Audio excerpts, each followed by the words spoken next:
បាទសួស្តីបងប្អូនទាំងអស់គ្នាស្វាគមន៍សម្រាប់ការចូលមកកាន់ Channel របស់ខ្ញុំសាជាថ្មីបាទចឹងសម្រាប់វីដេអូថ្ងៃនេះដែរគឺខ្ញុំនឹងមកនិយាយខ្លះពាក់ព័ន្ធជាមួយនឹង website GoldenTea បាទចឹងចំពោះ website GoldenTea គឺមានសំណួររបស់បងប្អូនជាច្រើនក៏តែឆាតមកខ្ញុំឬក៏ comment សួរនៅខាងក្រោមរបស់ខ្ញុំពាក់ព័ន្ធជាមួយ website GoldenTea មួយនេះបាទចឹងខ្ញុំ website GoldenTea គឺសម្រាប់ដល់សប្តាហ៍ថ្ងៃនេះគឺវានៅតែដំណើរការប៉ុន្តែដោយសារតែរយៈពេលចុងក្រោយនេះគឺវាមានបញ្ហាខ្លះដោយវាដាក់ជាសំណួរដោយសងសំណងទៅដល់បងប្អូនជាមួយនឹងទឹកប្រាក់ដូចជា100រូបឬក៏200រូបជាដើមអញ្ចឹងមិនសិនបងប្អូនខ្លះក៏អត់ដឹងគាត់ចុចយល់ព្រមគឺបងប្អូននឹងលែងមានមុខងារមួយដែលគេហៅថាមុខងារ cash out បាទមុខងារ cash out ឡើយនេះបាទអញ្ចឹង website នេះបើសិនវាបាត់មុខងារហ្នឹងហើយគឺចប់ហើយគឺពិបាកមែនទែនក្នុងការទាមទារមកវិញខ្ញុំក៏ធ្លាប់បាត់វាដែរប៉ុន្តែខ្ញុំធ្លាប់ support ទៅក្រុមហ៊ុនហើយ support រយៈពេលយូរមែនទែនប្រហែលជាមួយខែទៅក្រុមហ៊ុនទម្លាក់មុខងារ cash out money នេះមកវិញបាទអញ្ចឹងបងប្អូនប្រយ័ត្នមែនទែនចំពោះ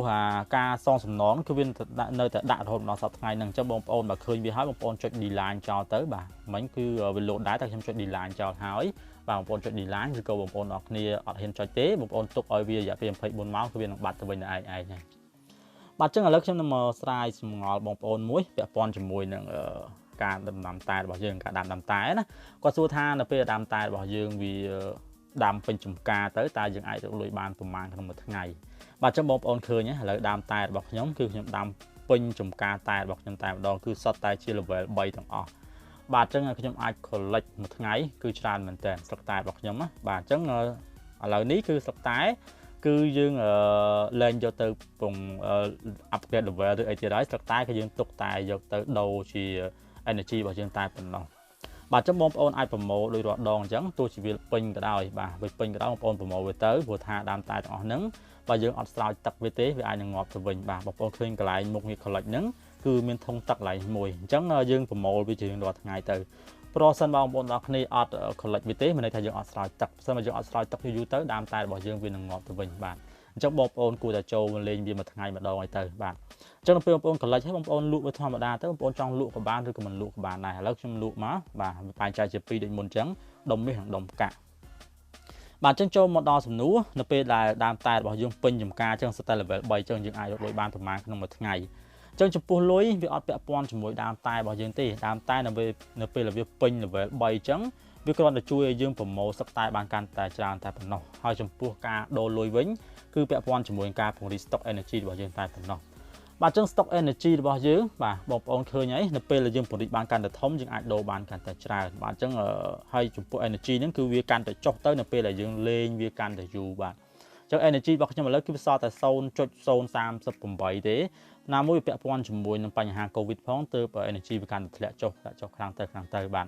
អញ្ចឹងឥឡូវខ្ញុំទើបតែពង្រីកបាន307,000 ទេបាទអញ្ចឹងក្នុងមួយថ្ងៃខ្ញុំនឹងដូរបង្ហាញជូនបងប្អូន307,000យើងដូរបានប្រមាណបាទអញ្ចឹងយើងដូរមកយើងចូលមកកន្លែងនេះមកយើងដូរមក307,000បាទអញ្ចឹង37000បានប្រហែលជា10រូបជាងទេអញ្ចឹងយើងចូលកន្លែងពីថា exchange មកអញ្ចឹងមួយថ្ងៃខ្ញុំដូរបានប្រហែលជា10រូបជាងទេអញ្ចឹងទាមទារឲ្យយើងធ្វើការពង្រីក stock ឲ្យកាន់តែធំបាទបរិបាន50,000បាន1លានអីទៅបាទអញ្ចឹងយើងមួយថ្ងៃខ្ញុំអាចដូរបានតែ11 energy ទេអញ្ចឹងទាមទារយើងពង្រីក stock កាន់តែធំអញ្ចឹងនៅពេលដើមតែ level 3របស់យើងវាពេញចំការហើយជំហានដែលយើងត្រូវធ្វើបន្ទាប់គឺគ្មានអ្វីក្រៅពីការពង្រីក stock energy ទេបាទអញ្ចឹងបងប្អូនចង់ពង្រីកឲ្យច្រើនក៏បាននៅពេលបងប្អូនមានលុយខ្លះហើយបងប្អូនចង់ដកទុកខ្លះក៏បានដែរអញ្ចឹងដោយសារតែឥឡូវហ្នឹងលុយរូបបាទរាប់ខ្វាញ់របស់យើងវារៀងឡើងថ្លៃដែរអញ្ចឹងខ្ញុំអត់ទាន់ពង្រីកទេខ្ញុំដកវាចេញសិនបាទអញ្ចឹងឥឡូវខ្ញុំមានចំនួន1151រូបបាទអញ្ចឹងចង់ដកវា1100រូបបាទដើម្បីដកគឺអត់ពិបាកទេបងប្អូនចូលមកកន្លែង cash out ដដែលមកបងប្អូនជួយពាក្យថា cash out បាទអញ្ចឹងចំពោះការដកគឺទាមទារយើងមានដុំមាសខាងលើដែរបាទអញ្ចឹងចំពោះចំនួនដុំមាសដែលត្រូវដកប្រមាណធ្លាប់បង្ហាញជូនបងប្អូនហើយអញ្ចឹងដុំមាសហ្នឹងវាមានច្រើនហើយអញ្ចឹងខ្ញុំចង់ដករហូតដល់55,000រូបក៏បានដែរអញ្ចឹងវាអត់ខ្វះទេបាទអញ្ចឹងនៅពេលបងប្អូនចូលកន្លែង cash out បងប្អូន scroll មកលើតិចមកបាទ scroll មកលើតិចមកវានឹងឃើញបងប្អូននឹងឃើញកន្លែងនេះវាមានតាំងពី perfect money page ឬក៏ visa បាទអញ្ចឹងខ្ញុំចង់ដកចូលក្នុង page អញ្ចឹងបងប្អូនគ្រាន់ចុចលើពាក្យថា cash out money មកបាទ cash out money បន្តមកទៀតបងប្អូនចុចកន្លែង captcha វាមកកន្លែង captcha នេះ I'm not robot មកបាទចុចកន្លែងហ្នឹងមកបាទកន្លែងហ្នឹងគឺការពារគណនីរបស់យើងអញ្ចឹងណាមានតែមនុស្សទៀតដែលអាចចុចកន្លែងហ្នឹងបាន បាទចឹងនៅពេលបងប្អូនទាំងអស់គ្នាចុចកាប់ឆាកន្លែងហ្នឹងហើយបាទបងប្អូនក្លេកមើលខាងលើកន្លែងនេះបាទបងប្អូននឹងឃើញគេឲ្យយើងដាក់ថា account number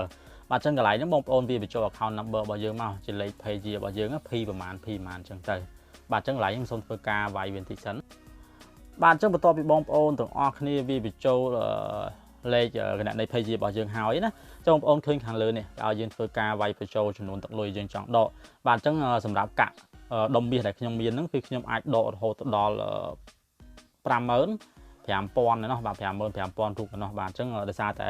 energy របស់ខ្ញុំវាអត់គ្រប់ទេមានតែ1100រូបទេបាទអញ្ចឹងកន្លែងនេះនៅពេលយើងអត់ចុច view វាលក់ expire យើងចុចម្ដងទៀតមកបាទអញ្ចឹងកន្លែងនេះចុចឲ្យហើយយើងវាខាងលើនេះបាទវាចំនួនលុយឲ្យយើងចង់ដកមកអញ្ចឹងឥឡូវវាអាប់ដេតថ្មីគឺដកម្ដងបានតែ1000រូបទេបាទ1000រូបទេបាទអញ្ចឹងបន្តទៅមុនធ្វើការវាយបញ្ចូល1000រូបហើយបងប្អូនចុចពីថា cash out money មកបាទអញ្ចឹងដកលើពី1000ក្នុងមួយថ្ងៃក៏អត់បានដែរហើយវាអាប់ដេតថ្មី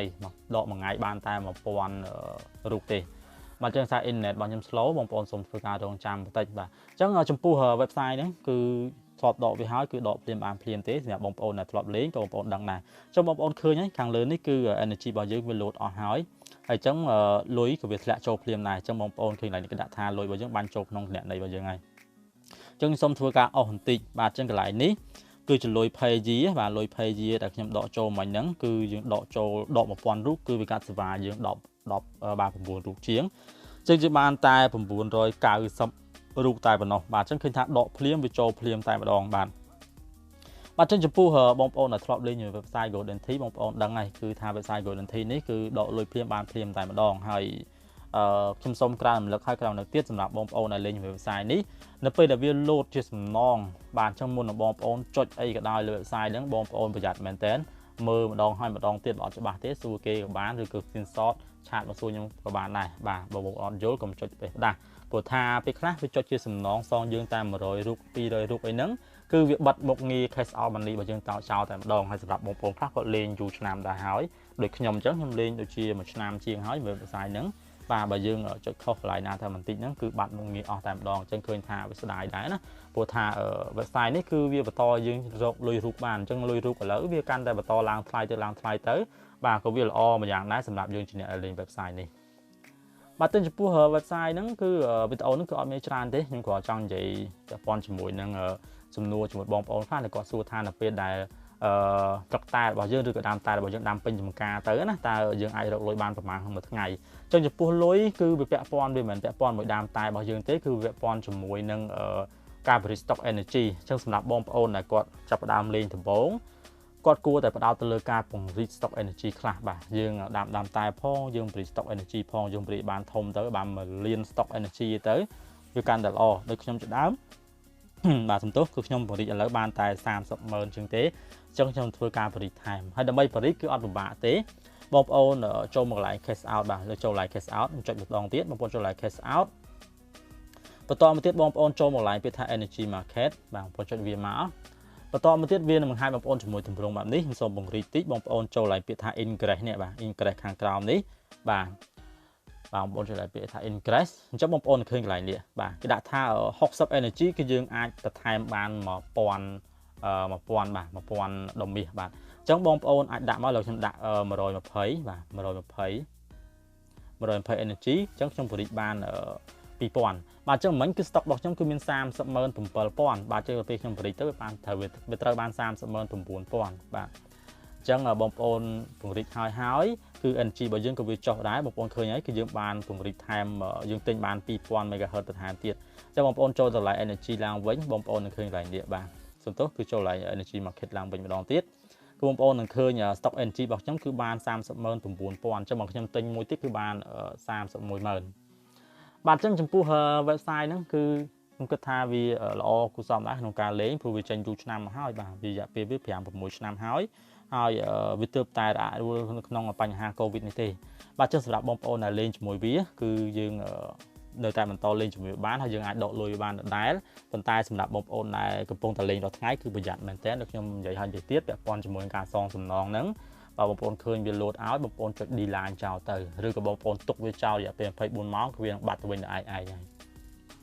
បាទចុះចំពោះវីដេអូនេះគឺអត់មានវិច្រើនទេខ្ញុំសូមបញ្ចប់វាតែប៉ុណ្្នឹងហើយសូមអរគុណដល់បងប្អូនអរគ្នាដែលបានចំណាយពេលមានតម្លៃតាមដានទស្សនាវីដេអូរបស់ខ្ញុំតាមដានរហូតដល់ចប់សម្រាប់បងប្អូនដែលចង់បានវីដេអូក្រោយៗពី channel របស់ខ្ញុំសូមមេត្តាចុច like subscribe និងចុចរូបកណ្ដឹងដើម្បីទទួលបានវីដេអូក្រោយៗពី channel របស់ខ្ញុំបាទសូមអរគុណសូមគោរពលា